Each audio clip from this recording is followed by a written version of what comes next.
It's 100 years since Prince Borghese and 4 other drivers raced 8,000 miles from China to France, and we are with 130 antique cars trying to do it again.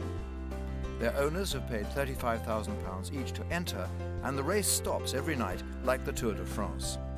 We're following 5 video diarists. There are the Itala boys. Their car's a load of trouble, but Adam and Jonathan would sooner laugh than cry.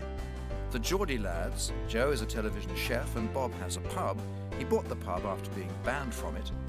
There are the Aussies. Andrew invited his dad to drive him to Paris, and here they are. There are the 2 fast ladies. Pamela likes the accelerator, Nicola prefers the brake. And there's baby driver, petite Michele from Manhattan. She's with Dan from the Midwest. Michele's the driver, and that's the way she likes it.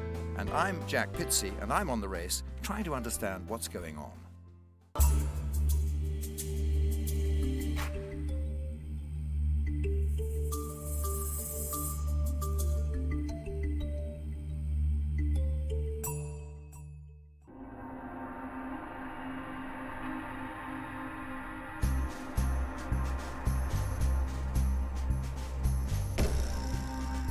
We're heading for Mongolia's capital city, and you might think there'd be an occasional signpost.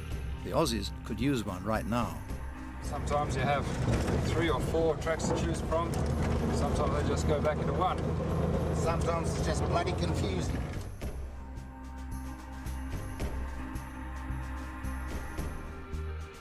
He's chosen a track that goes over this way, but he could have chosen that one, or that one, or that one. The track divides all over the place up here.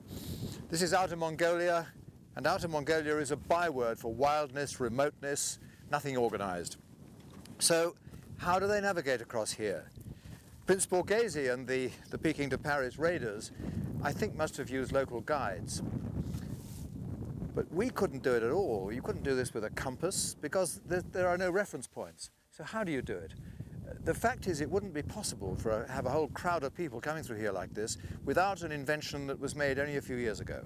It's called the GPS, the Global Positioning System, and let's have a look at how it works. We're looking at the GPS receiver. I don't know if you can see the screen or not, but it displays a small moving road in front of us, tells us which direction we need to be in, and right now we're heading directly on track where we're going.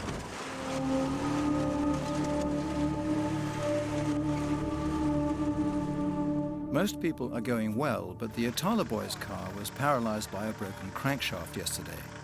They've managed now to hire a local truck that's going to take it and them to the capital sometime today.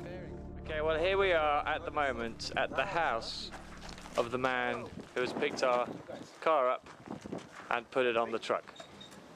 And he's currently pouring fuel into the car, having very health and safety, having changed the tyre.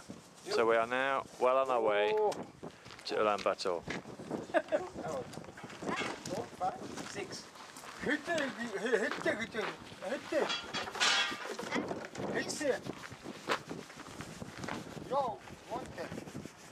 1, 2, 3, 4, 5, 6, 7. 7. 7, like my son Matthew. Okay, well, we've been invited for lunch before we go on our trip to Ulaanbaatar. Here's the driver having his lunch. Hello. He's a handsome chap. Adam, this is great. Check out this food. Look, I'm sure that there's... Ah, look at this lovely food. Oh, he wants to be on film with me. Pretend to film. More food. Jonathan, you are being entertained most royally. We are. Thank you. Thank you. Thank you to the lady. She's done all the cooking. There you go. Thank the lady. Adam. You get in there for a snuggle, Jonathan. Okay, click. Can we Photo. say thank you to the lady? Watch this. Whoa. You're on film. Amazing technology, eh? Face. Okay. Very good. We should stay here again. Okay, he's getting told off now by his wife. He's telling him off. Go away. And stop being a pain. It's funny about how the tone of voice. Oh, look at this little girl. She's lovely. Where are you going? Where'd she go? Oh, she's gone. Oh, hello. The problem we had with the suspension that we had yesterday reoccurred today, just shortly after the start. Got some of the Birkin stuff. You know, as you can see, the road's pretty bloody rough, and we're doing as well as we can. You know, perhaps not as well as what we would like.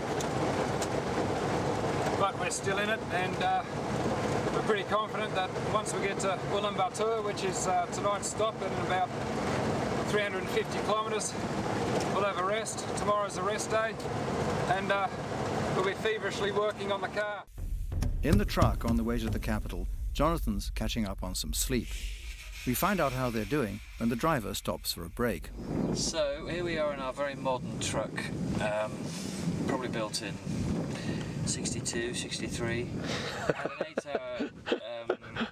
Had an 8-hour journey so far, having left. Oh, you do exaggerate. It's 6 hours. Oh, is it 6? Yeah, well, it feels like 8. Must have been bored of Adam's conversation again. And we've got about another 2 hours to go, maybe 2.5, which is good. So I think we did a 20-hour day yesterday. So what will that be today? 16-hour day today. That's good. Have you had much sleep or not? Yeah, I had an hour yesterday, and... Have I had any sleep? You haven't had any sleep, mate. Okay. All right. But we're looking forward to getting there. Our driver's arrived back from his constitutional. Back, which is good news. He's arrived back, he's been for a crap. Car's on the back, which is good. Car's on the back, smashed the front light, obviously smashed the front light because we forgot to take it off. Well, the other one's there by my feet, and yeah, we're feeling good. We're singing some. You're looking good, pal.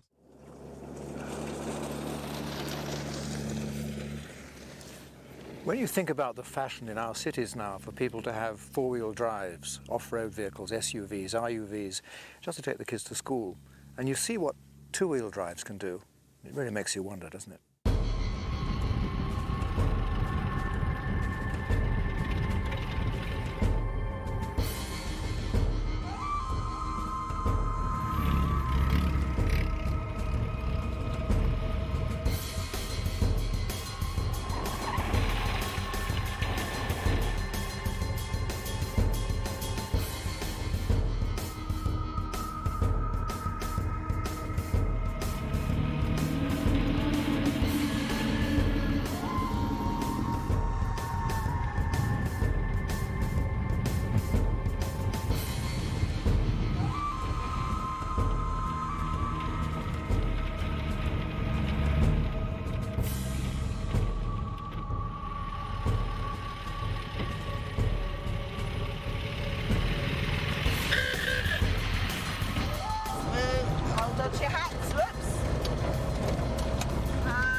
We thought we might have a problem with the oil pressure, so we stopped at that. God. We thought we got a problem with the oil pressure. Which track am I on? Left or right? My way or your way? My way. Your way.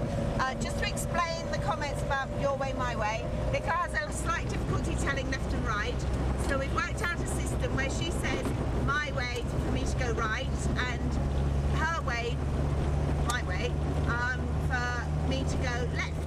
In the capital, Ulaanbaatar, we get a day off. The people are so friendly here that you forget that in Genghis Khan's time, they ruled the biggest empire the world has seen.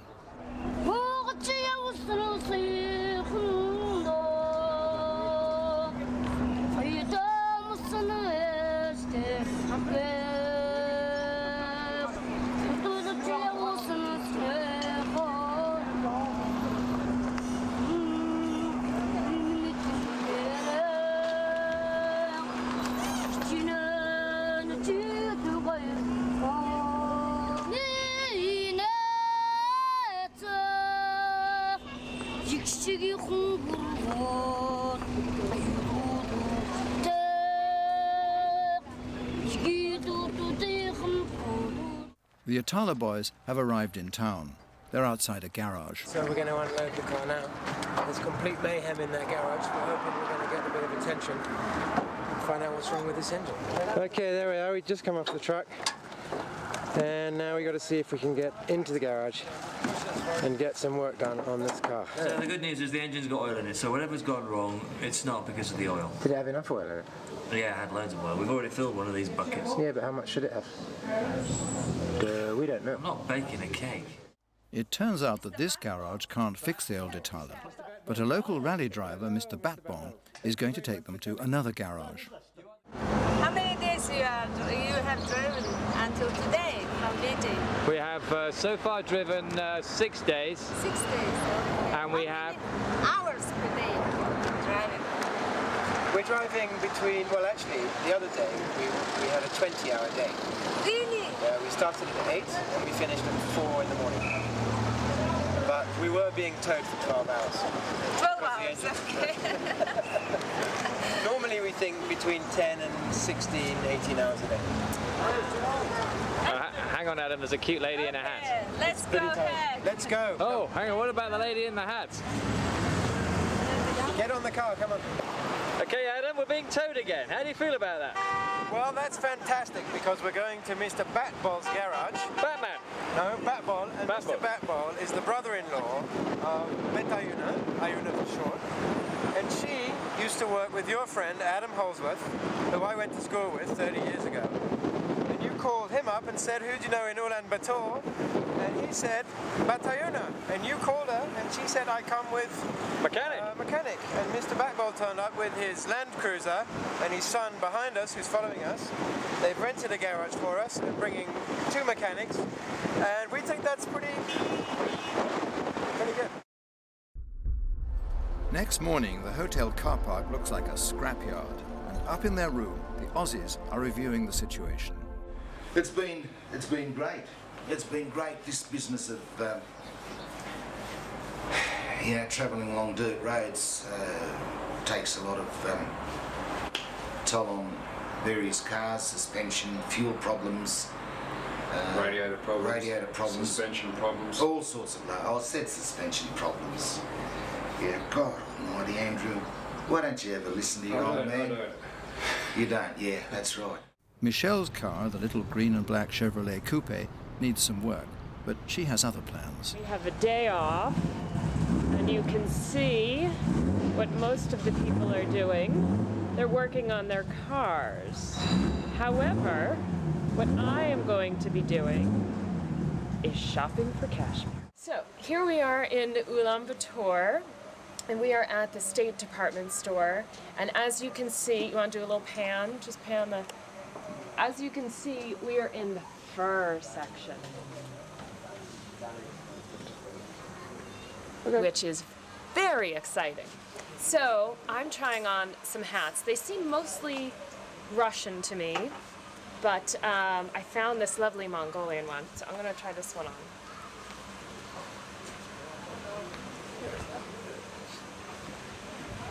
How does that look? Looks superb. Excellent. Well, this, I think, I could use this while driving. It will keep the sand out of my face and out of my eyes. It's also very stylish. Right? This with my Sparko driving gloves and my racing shoes and a fur hat. I mean, it's the one accessory that I don't think I had. It's really pretty fabulous. Okay. In the second garage of today, Mr. Batbong's team have the Itala in bits. It's clear that the problem is a broken crankshaft, which is certainly serious. But there's room for optimism too. So the good news is we've just now found out that Batman, or Mr. B, used to do the Paris-Dakar rally, which is bomb stuff, but it's a miracle in the middle of nowhere. We found this guy that did the Paris-Dakar rally who is now in charge of helping us fix the car. Oh, well, we found a pit as well. The crankshaft is broken here. Well, let's not explain to everybody about the machinations of an engine. Let's tell them about how you're feeling. Well, I feel flat. Still flat? Still flat. I think... what do you think's going to be? Well, the great news is we are in fantastic hands. Next morning, the Itala is still in the workshop, and everyone else is getting an official send-off.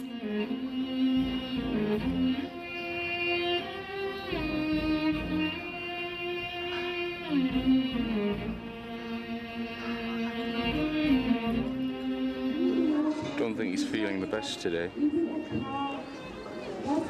Short of sleep, not enough to eat, too much smoking.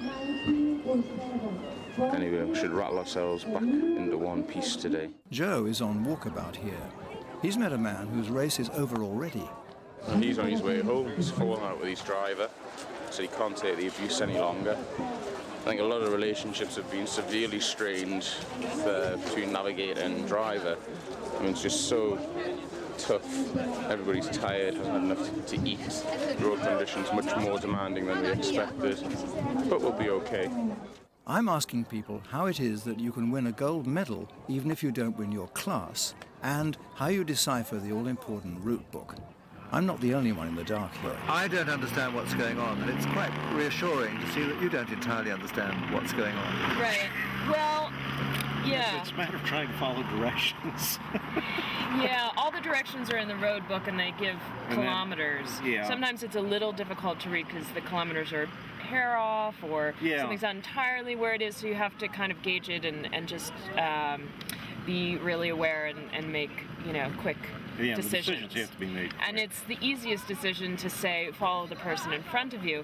However, usually what happens is the person in front is having a conversation similar. We have no idea where we're going. And then the second person follows, and the third person follows, and you say, well, there are 3 cars. They must know where they're going.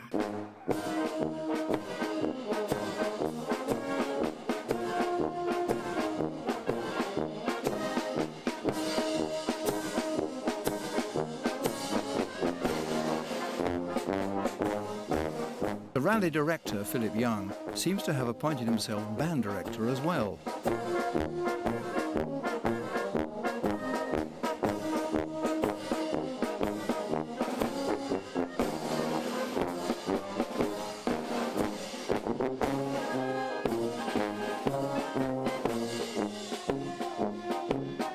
The oldest car is 1903, and we are celebrating a very famous anniversary when the very first ever car rally drove here 100 years ago.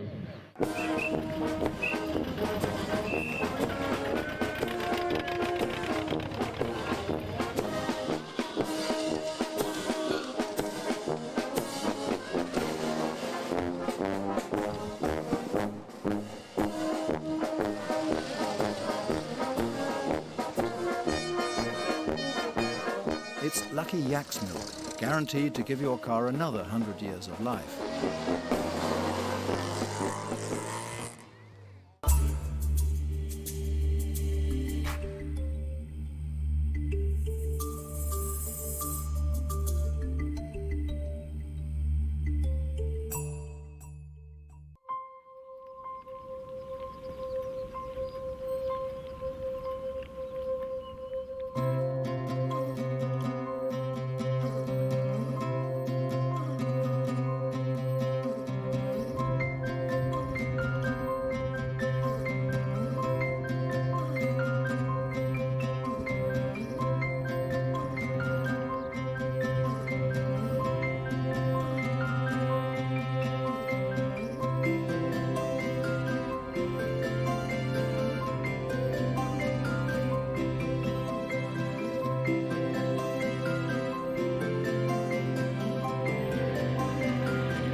The Aussies are finding that Lucky Yak's milk works. They're right on time at the day's first time check, which means they're still in line for a gold medal one day. They're thirsty. Ambulance wagons there. We might ask them for a cup of coffee. I doubt very much whether They won't assist us this time. Oh, we're mobile. Every time we've broken down, they've pulled up and we've scabbed a cup of coffee off them. But once was okay, twice he's pushing the friendship, and I think third time would be a bit of an annoyance. Yeah, third time's lucky, son. It's like trying to get a girl to go on a date with you. You ask her once and she says no, you ask her twice, she says maybe, and the third time, well, you know, all your Christmases have come at once. You're in like Flynn. Well, that probably happens before your first date. Does these days. Up ahead, the two fast ladies are feeling the heat. And we've been dreaming, haven't we, of ice cream. Oh, dust masks, windows up. I have a comment that goes like this. We want Haagen-Dazs ice cream, we want Mr. Whippy, or we want our homemade ice lollies made of orange juice like we did as kids. And at the moment I'd settle for anything cold. Dan and Michele are not enjoying the local weather. We appear to be in what is a sandstorm. Visibility is very, very limited, especially when it blows up like this.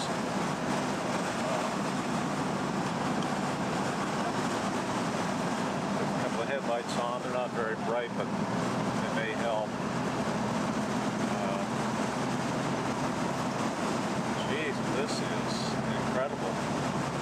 In the next program, we cross a few alarming bridges, and then there are no bridges. Mongolia hasn't finished with us yet, but right now the Aussies have to get through that little sandstorm.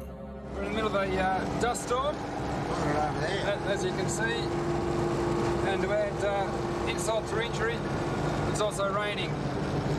So basically we're going through a mud bath, an airborne mud bath. This is just quite spectacular. I can't see here. Yeah, don't worry, just keep on driving. Others can look out for us. We've got the lights spots on there, right. Rear one on? Yep, the rear, front rear fogs are on. You just keep on driving. Follow the white lines. What white lines? Fuck me dead. Give me, slow down.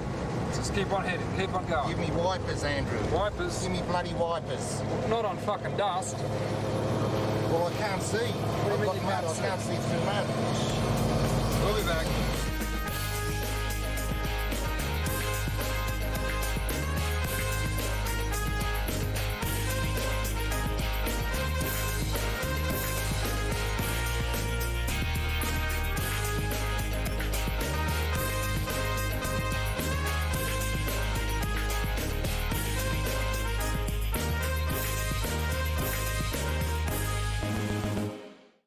The official book of the Peking to Paris is out now, published by Veloci at $29.99. Check out pekingparis.com for further information.